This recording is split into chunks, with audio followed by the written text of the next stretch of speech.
The problem is there's a lot of different wallets. They're all going in different directions. They're competitors, so they're adding new features. They want to do things different. They have different engineers. And what Lasereyes does is abstracts that all away and makes for a really easy developer experience to get all these wallets. What we've built is foundational because every developer doesn't have to reinvent the wheel.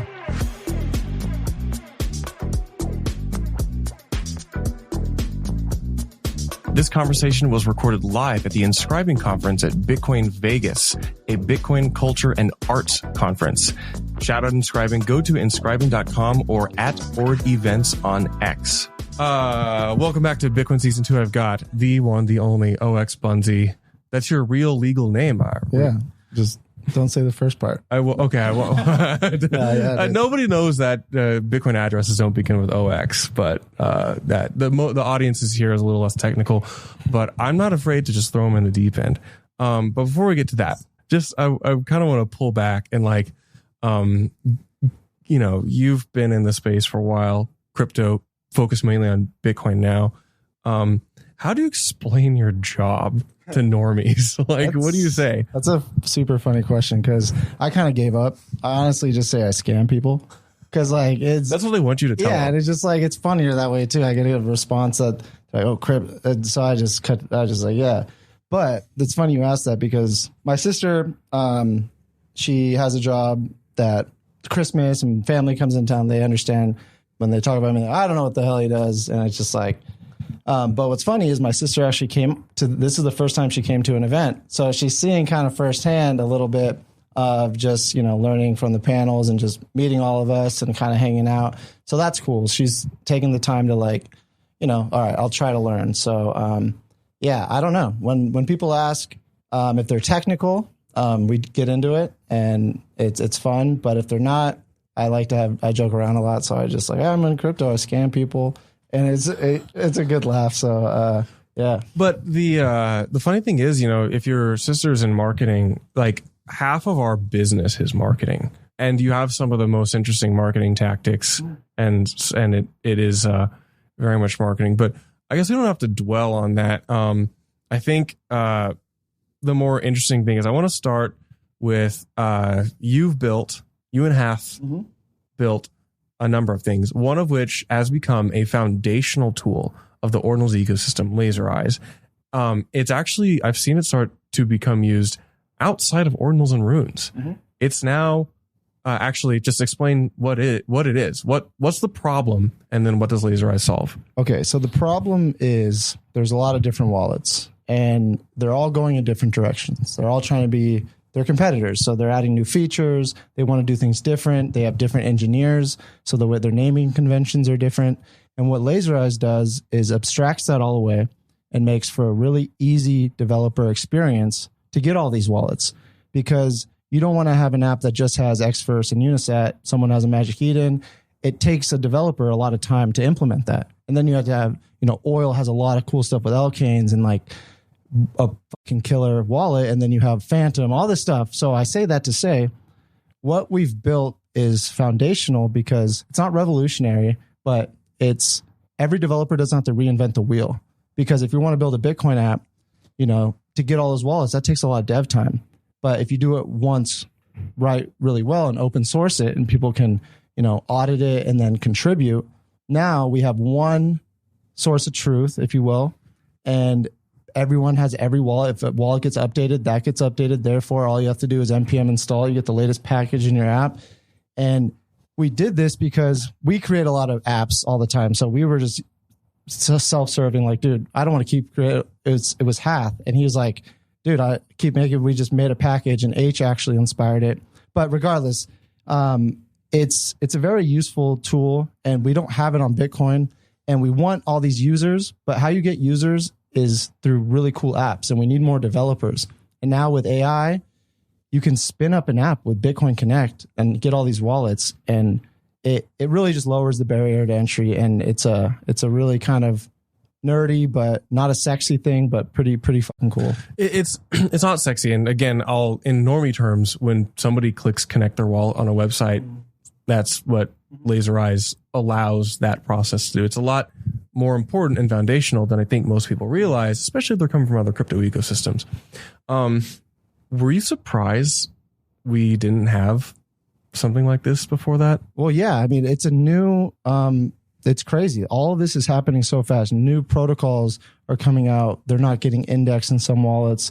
Like, it's all very new. But for those that are on Ethereum and stuff, it's, you know, you have Wallet Connect, you have Rainbow Kit, you have these toolkits, and those foundations understand there's developer toolkits. That's like how you get developers to even come build somewhere. Because if you're a developer and you want to go build somewhere and you run into a few roadblocks, you just stop. You're like, I don't know, fuck it, the package or like decrepit and like whatever. You just give up. And if you make it super easy, now people are spinning up apps really, really quick. And I think the cooler part is like really big apps are using it. Like we have there's a pretty long list at this point of really notable apps. And I think what's cool is like, I think, I might be wrong, I need to talk to Udi about this, but I think Laser Eyes inspired maybe the Phantom, what they did with the Solana part, because like you can now do that if you connect with Laser Eyes. You get Phantom, you get Xverse, and you can start to do some of this crossover stuff. But that's me assuming a lot. But regardless, I forget what we can tell ourselves it is. Yeah. I think I may have heard it, so I'm just gonna say, yeah, this podcast is now whatever we say on this podcast is that truth. Block just got mined. Yeah. So I thought it was just, again, it was kind of strange that it took ordinals to happen for this particular standardization or the standard wallet library plugin convention for you guys to spin this out. It makes me wonder what other things are out there like that. That's a good question. And there's a lot, because one thing I appreciate about Casey is he likes very clean, simple code. And that is what makes ordinals what it is. It's almost like stupid simple, but ingenious and sophisticated at the same time. So that's kind of just what that solve was. But I don't know. There's always more. And off the top of my head, I can't really think of too much. But mempool.space is another really like vital open source piece that is core contributor based, similar to Laser Eyes. And we take it almost for granted sometimes because we just go to mempool.space. But that's a full effort. And that's something that didn't exist. And I think now they're starting to adopt, the ordinal stuff, but I think there's room there. Like more indexing, more visualization, because what mempool.space they did really well is like you can visualize everything real simple. It makes it like understandable, digestible. And imagine like in the mempool, if you're seeing some of these ordinals and like you can snipe it. I think there's a lot of innovation that can happen there. But yeah, I'll have to think on that a bit more. So the coolest thing you've done, the fun thing to talk about, because Wallet Connect it's not as sexy as you say. The stuff which actually is sexy is the fun culture stuff, and in particular, this brings us to Beat Blocks, which I think is one of the more fun projects on Bitcoin right now, and I've loved to see you bring it to fruition. What is Beat Blocks, and then we'll work our way back to how what this matters with inscription construction. Yeah. So Beat Blocks is a way to. Well, let's start with the problem. The problem was music can technically be stored on through ordinal theory and on Bitcoin, but musicians had to really lower the quality and compress it, and it kind of made it like you're listening out a potato. But it still gave the provenance. It still holds it it's still immutable. It's really cool, but it's not really a cool listening experience. It's more just like, hey, we did that. It's there, but here's a high quality wave over here. And through inspired by the P5 library, I was seeing like high quality visuals starting to come from Bitcoin. And it just kind of stuck with me. It's like, why can't we get better music on Bitcoin? And it just kept toying with me. And then ran into Skrilla at a conference. He was talking about the same stuff, and we just kept poking at it. And, through a lot of different experimentations, iterations, file types, different codexes, like we arrived at using something called Opus, which is a really efficient codecs, and it compresses 40% off the bat off MP3. And what it also does is it's like softwares like Zoom and Discord use it for no latency voice. And that's what's cool about Beatblocks is we're basically stitching together songs in the browser. And if there's any type of little half a millisecond latency, the average listener won't know, but they'll just know like that was not an enjoyable experience. But through all of this, we've arrived at this really cool thing. And as of today, we inscribe something that I think like it changes the way I think about writing music now is like dynamic music is like Bitcoin's cool. But put that aside for a second and just think of your favorite song. And I have ADHD and like, I get stuck on a song. I just listen to it over and over. But imagine underneath that, there was that version, and then there was a dynamic version. And within that dynamic version, the artists say they were in the studio, recorded a few different riffs for the intro. Instead of picking which one that they're going to like press, they can record all three, put those files, and then every time you press play, it shuffles and changes the arrangements, like chooses a different drum pattern, drum kit. And now you have this like generative dynamic experience. And why are we in the digital age? Like we don't have a vinyl, like we're pulling digital files. Why aren't we like doing these live remixes? Not like a remix in the sense of, oh, this house DJ made an edit. No, it's like a rock band could write a tune and make this dynamic, like really immersive piece. And it really got me thinking. We only arrived there because of the limitations of Bitcoin. What Beatblocks does is it kind of deconstructs the concept of a song. Yes, exactly. And then rebuilds back up into something which is way more interactive. Because there's like music has been kind of a monodirectional relationship, listener and the music, the piece.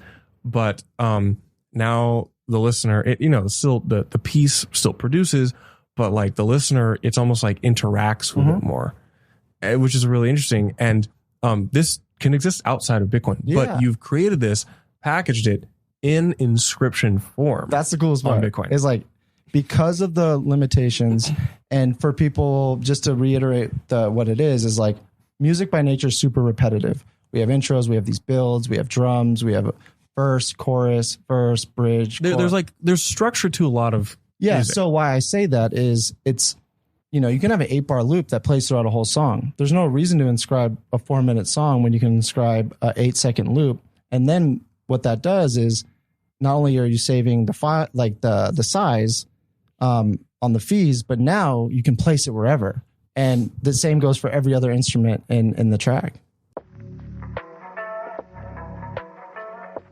Hey, Will here with Blockspace Media. Did you know that we have individual feeds for all our shows? If you're watching the Mining Pod, Bitcoin Season 2, or the Court Show, be sure to check out the individual feeds. You can find them on your podcast player of choice, whether that be Spotify, Apple, YouTube, etc.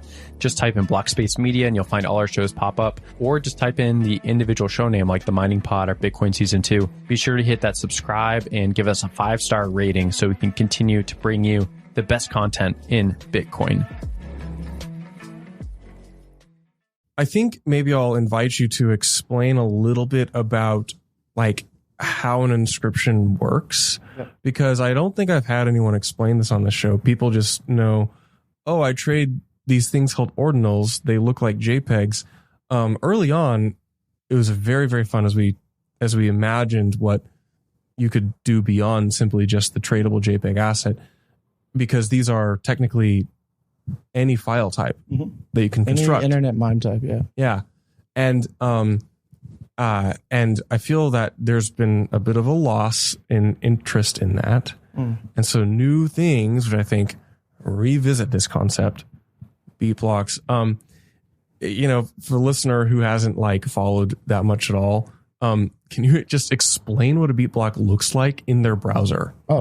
So in your browser, when you pull it up, it's a recursive inscription. So it's HTML. It's pulling past or different Opus files. So you can have it render a P5 generation. You can have it pull any other image that you would recursively. So you can do whatever. What we've done is, for people that are familiar with the Winamp old like nostalgic player, within Winamp, they use a library called Butterchurn.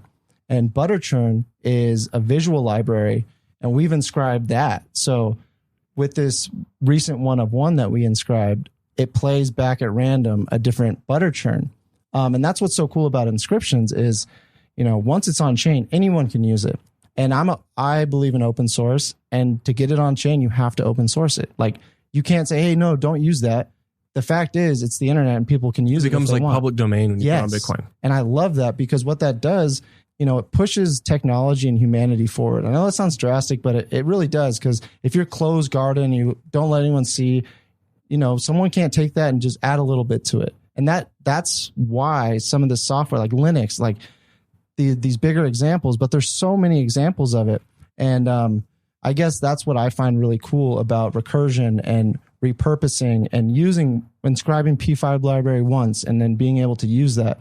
And we're just starting to scratch the surface of that. And, music has never been in the crypto NFT, like, done notoriously well, but it's, to me, if these LARPs will say they care about art and culture, like, music is a huge part in that. It moves generations. Like, people go weekends and sleep in tents to go experience this. No one's slept in a tent by the masses to go look at one piece of art. Maybe, but I hope you see what I'm getting at. I know what you're getting at. It's a slept on, unappreciated medium that people just want to say they appreciate art when they just want to speculate on something that they can trade. And that's fair, but be real with what, if it's a collectible and you're in it for the art, like, I call bullshit a little bit on that. I know this might feel a bit like a tired topic, because it feels like if you've been in the ordinals talking discussion groups and spaces and panels and all this, you've heard this topic a million times. But a lot of the listeners of this are not really familiar with what we talk about in ordinals about the revitalization of art on Bitcoin. I invite you to reflect a little bit on the past 2.5 years of this emergence of like an art culture on Bitcoin. I'm like, assume that the person listening only knows of I can make money off NFTs on Bitcoin. What's the big deal? Yeah. I mean, what comes to mind for me is the friction is to get something on chain is expensive. And I like that because, it's like carving something out of marble or plastic. And if you go to Solana, it becomes disposable. Someone that doesn't truly care about their passion or care about what the result is, they just can turn out contracts and turn out a bunch of stuff. And if it doesn't do well, literally all they're out is a bit of time. Why ordinals is cool is if you want to do something remarkable, typically the fee is quite high. And I think that is a good thing. I think friction is like a feature, not a bug. And I think that makes people think about what they're putting on. Yeah, we still get random shit. And I think, I can hear people with some of it, whatever. But you don't have to address the criticisms. The criticisms are abundant. I just want the case for it because. Yeah. I mean, well, the biggest case in my opinion is censorship. Like people are like, what's the killer app? What's this? It's like, dude, Bitcoin is the killer app. And once people are hedging the dollar and they understand once dollar goes away, Bitcoin reigns supreme. But the internet isn't open, and it's censored. And once that wave starts to come and people want to vocalize and share their thoughts, Bitcoin, once it's on, you can't fuck with it. And that's very powerful. And we're not really at a part in civilization where it's as drastic as I think it is.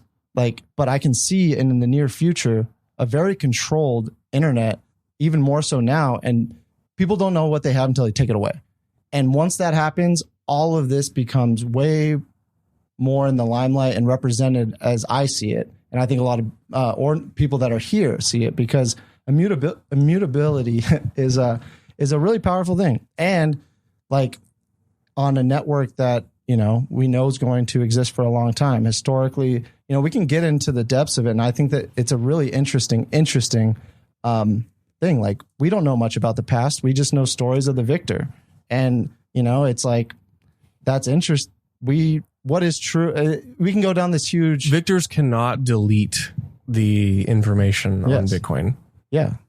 That's a huge part of history is not only the narrative and like, but the data, the information. Video is still new too, and that's like hard proof if something existed. And now we have a way to store that. And book burning is a real thing. And like you can't do that. And that's what's very powerful about this, the way it's designed and the way it works is hard money you can't fuck with and hard assets you can't fuck with. And Bitcoin, I don't see it as like, I'm never going to buy coffee with my Bitcoin. Like I see it as a store of value.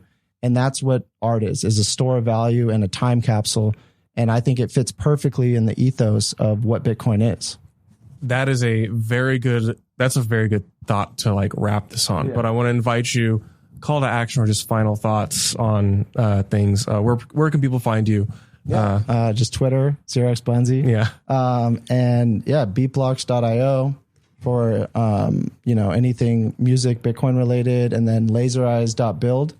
If you want to check out the open source wallet connection library, if you want to build an app, just do npx. If you're a developer, npx create laser eyes. It spins up a whole new app, and it has like a whole wallet connect modal, and there's an AI folder in it, so you can in your ID or in Cursor just start building a Bitcoin app. And that's where I think the coolest shit is going to start happening. Like developers make very stiff things, creatives. Now with AI, and if we lower the barrier to entry, we get the weird apps. We get the things that like the hamster races. We get the weird edge cases. And I really hope that's what Laser Eyes does, is like not make developing just for like the snobby elite developers. But now with AI, like I really encourage, like it is getting good fast. And if you have an idea and some grit, like you could spin up a Bitcoin app in a weekend. And it's where the download, another cool, like you're into metrics. I heard like there was a time I heard you say like, I get a sense of the ordinal market through Liquidium. And I get a sense of the growth through NPM installs on Laser Eyes. Ooh, I've got to start tracking this, because that would be a very good sense of devs, because like other ecosystems track like how many Ethereum devs are active and contributing, and there's probably things like that. You can really get a sense for forward-looking developer activity. Because like it is like, we'll wrap up, but like to put Laser Eyes into a legacy app like Liquidium, they build a lot of custom code, and a lot of these old, it's harder to implement a new package. But if you're spinning it up from scratch, like Laser Eyes is perfect. And it's still good for like if you want to implement it and to not have something to maintain. But yeah, little side note there. Well, you heard it here first. Open source, uncensorability, immutability, Bitcoin art, music, Bunzy. Wagwan.